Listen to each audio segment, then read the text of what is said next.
Já se jmenuji Tupa a budu vás provázet naším ústavem a všemi epizody, co budou o našem ústavu pojednávat. Abych se trochu představil, tak mě je asi 18 let a můj nejlepší kamarád je Kabelánský. To je asi vše, co o mě můžu říct. A nyní vám představím našeho korektního ředitele. Zdravím, já jsem korektní ředitel Padel Požek, ale v mém ústavu mi všichni říkají vůdče.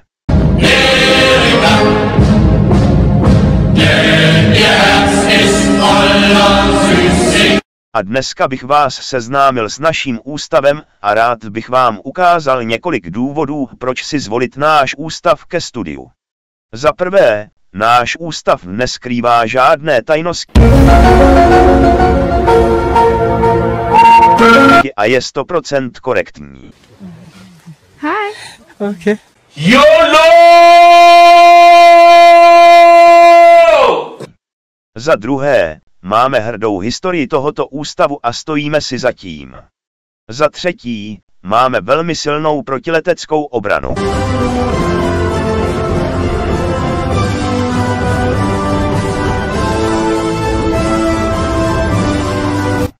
Za čtvrté, v našem ústavu máme profesionální management,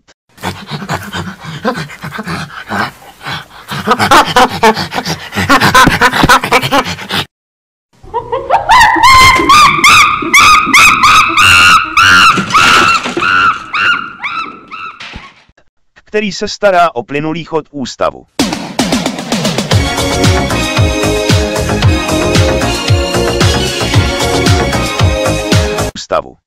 A za páté, náš ústav je velmi otevřený a velmi profesionální a prestižní ústav. A nyní si ukážeme, jak to chodí u našeho školního občanského džihádu, teda ve školní družině. Poté, co jsem vám představil našeho ředitele, bych vám asi mohl ukázat naše školní laboratoře, kde provádíme přírodovědecké výzkumy. Nemusíte se bát, že by to bylo nebezpečné, jelikož je všechno 100% sterilní a bezpečné. A tady vidíte oddělení pana Wood.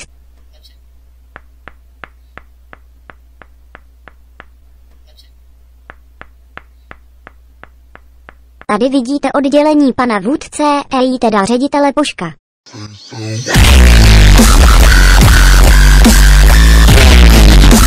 Jak můžete vidět, jsou tu baňky s neznámým obsahem, prosím vás, nikdo na nic nešahejte, ať se něco nerozbije.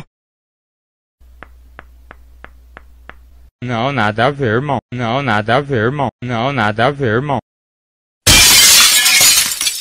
A sakra, tohle si stát nemělo, teď to budu muset uklidit, ale rychle než přijít Požek. Surprise, motherfucker. Ale. Tupa, teď si to hezky všechno, co jsi natropil, vypěš a teď, aby si zpamatoval pro příště, že srát Požka se nemá, tak dostaneš pořádnou lekci, ty jedna svině.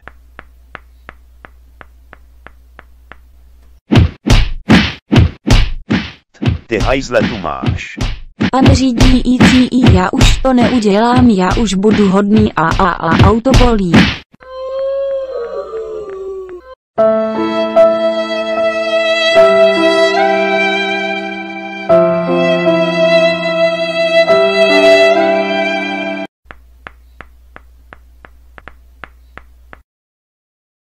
Doufám, že si to Tupa potom, jak jsem ho potrestal, zapamatuje a pokud by se to ještě někdy mělo opakovat, tak mu zařídím povinnou prohlídku od studenta Kabelánského. Je mi líto, že jste museli vidět, jak neschopného studenta tu máme. Ale příště to snad bude lepší a proto bych se s vámi rozloučil. A uvidíme se u příštího dílu našeho ústavu. Nashledanou, Požek.